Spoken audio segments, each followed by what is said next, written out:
My name is Chester Crocker, and I teach the class called International Mediation, Strategy and Tactics, which is MSFS 526. In my mediation class, students will get a good sense of the life cycle of a mediation. How do you start one? How do you launch one? How do you prepare for one? How do you actually gain access to a conflict situation? How do you help to ripen a conflict which may not be ripe? How do you think about the end game and what kinds of an agreement might serve the purpose of the parties? And then how do you figure out about the implementation phase of a peace process? So we look at the full life cycle of conflict and of conflict mediation. In addition, we do this through cases. So this is a case study based class, and students will go into these different issues that I just mentioned in the context of specific cases that we will brief from one week to the next. Students will gain a good sense of the diverse quality of different kinds of mediators and mediating institutions. They will learn about the importance of timing, the importance of developing leverage, the importance of culture and whether culture makes a difference, the arts of framing issues and how to come up with winning formulas for a resolution of a conflict. We'll use both current cases and we'll use a few historical cases. I would hope, and this usually works, that by the end of the class, the students are comfortable thinking about when to mediate, when not to mediate, how to ripen a conflict, and above all, how to look carefully at a conflict situation and figure out for themselves what's missing here, what needs to happen, what's wrong with this picture, what needs to happen in order for this conflict to be capable of being mediated. I believe that the field of mediation is becoming ever more important as a tool of foreign policy or a tool of external policy, both for governments, for non-official actors, for intergovernmental actors, international institutions, regional institutions. And even though it may not be recognized as such, it is becoming an increasingly important tool in foreign policy.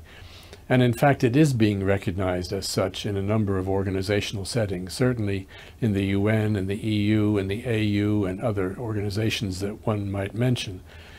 It's a growth industry.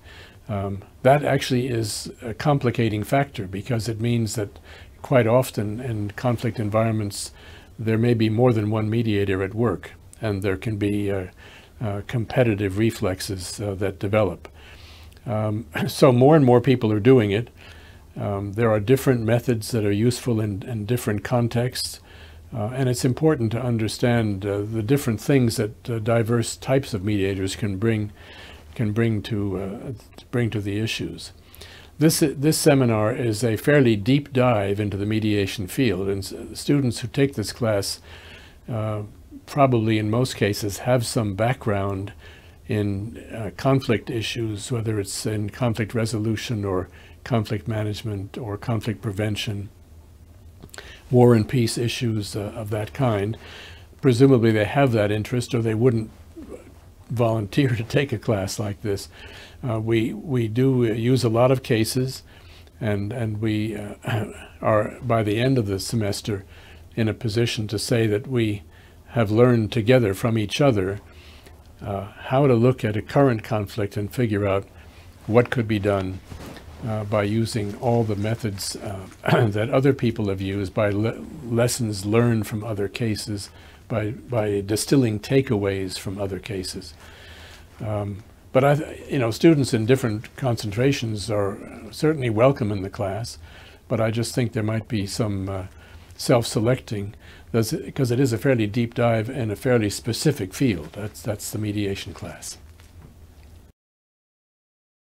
My background is a varied one. I've been involved in the academic world. I've been involved in government. I've helped to found more than one NGO. I've been a consultant. I do a lot of writing and editing and research. My MSFS experience started about 42 years ago, so I've been in and out of this environment for some years now. I was the first full-time director the MSFS program ever had, and helped to create the original core curriculum back in the 1970s. I came back to Georgetown in 1989 after having spent over 8 years in the State Department as Assistant Secretary of State for African Affairs. So I've done a whole bunch of different things at different think tanks and at the university here, which is kind of my home. I've done a fair amount of mediation work, both as a government official and as a post-government person in the NGO world. For a number of years, 12 years, I was the chairman of the board of the U.S. Institute of Peace, which is an officially funded but autonomous institution here in Washington.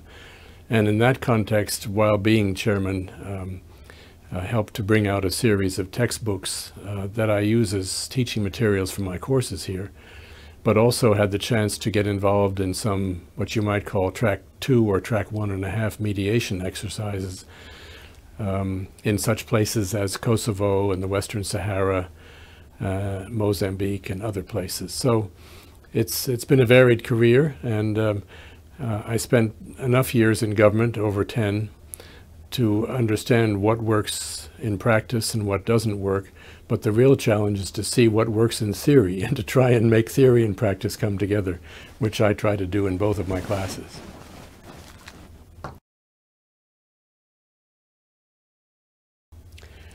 In this class, students should expect that they'll be asked to brief on readings that relate either to theoretical material or to specific case material, where they're briefing about the history and structure of a case, what a particular mediator or mediators did in that case, why they succeeded, why they failed.